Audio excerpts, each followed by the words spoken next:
mahal mo, pero madalas kinaiinisan mo?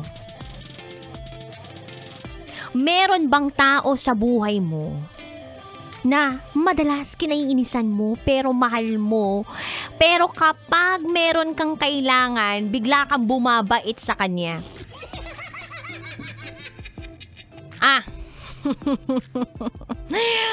I know, kabisyo. Sobrang alam ko yung pakiramdam na yan at alam ko na kung sino yung tinutukoy mo.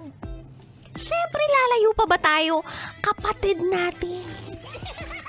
Kapatid mo, kapatid ko. Yun eh.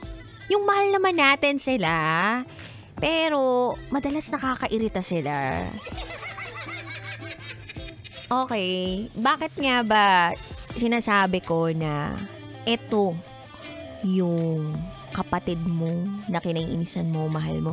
Kasi today is Siblings Day. Oh, yes, kabisyo. April 10 is Siblings Day. So, sariwain natin, gunitain natin, i-celebrate natin ang pagkakaroon natin ng kapatid. Na minsan, napapatanong tayo kung, sino bang ampon? Siya o ako? Kasi di hamak naman na lamang ako ng 20 paligo sa kanya. O di kaya naman pag naiinis ka, wala na tayong magagawa. Hindi mo naman pwedeng sabihin sa ibang tao na, hindi ko na kapatid yan. Kasi pag bali-baligtarin mo man ang mundo, kapatid mo pa rin yan. But the good thing about having a sibling is you get to share your own problems. Especially kapag may problem ka financially. Lalong-lalo na rin kapag yung kapatid mo na yon ay merong pera or ready kang ilibre anytime. Actually, dati hindi ko naranasan yan yung malibre ng kapatid. Kasi ako yung, ayoko na magsabihin na mas kumikita sa kanila.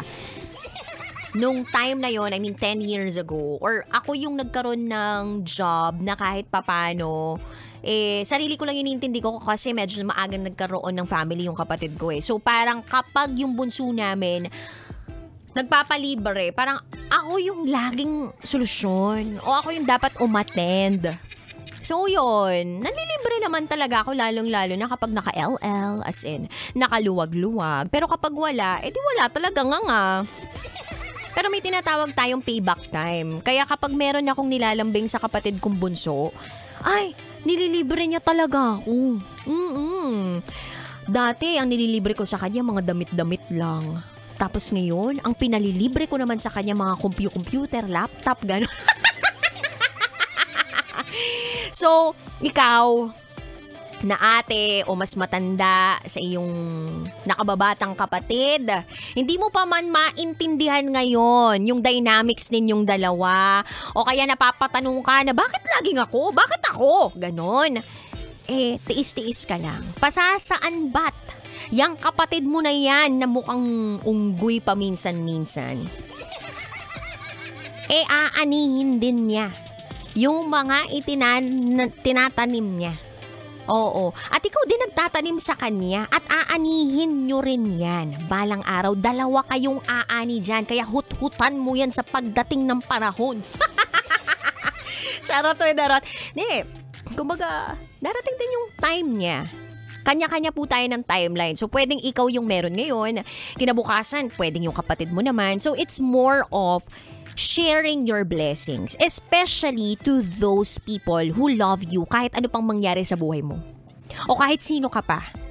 Or kahit ano pang estado ng buhay mo. Yan. Good things is so much appreciated. Or good things are so much appreciated when shared by people who love each other. Diba? So, yun lang naman kabisyo.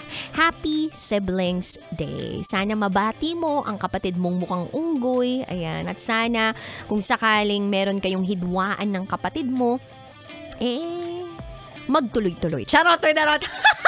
Kung may hidwaan, edi mapag-usapan. Kapag hindi naman kinaya talaga na mapag-usapan para kayo'y magkaroon ng harmonious relationship, huwag na rin ipilit. 'Di ba? And sometimes, family isn't about blood eh. It's about being there. Being there, ups and downs ng buhay mo. So, yun lang. Anyway, bye-bye na. Charot, darot. Ay, magtatrabaho pa lang pala ako. Magsisimula pa lang pala ako magtrabaho. 3 to 5 p.m. tayo magkakasama ngayong araw na itatsywa. Kapiling ang babaeng naniniwalang hindi mo nakapalagang may pera. At least, palagi naman akong maganda. This is me, your Basa Princess DJ Rakitera.